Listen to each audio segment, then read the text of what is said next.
Dormire con il tuo gatto può sembrare molto confortevole, ma ci sono aspetti dannosi nascosti che dovresti conoscere.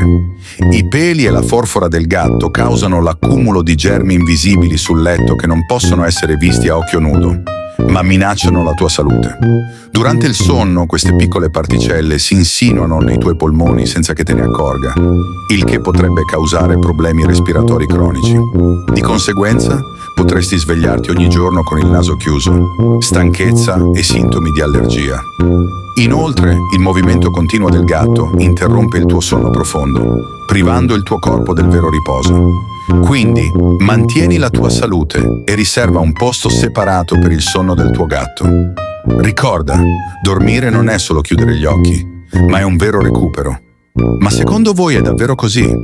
Scrivete nei commenti cosa ne pensate.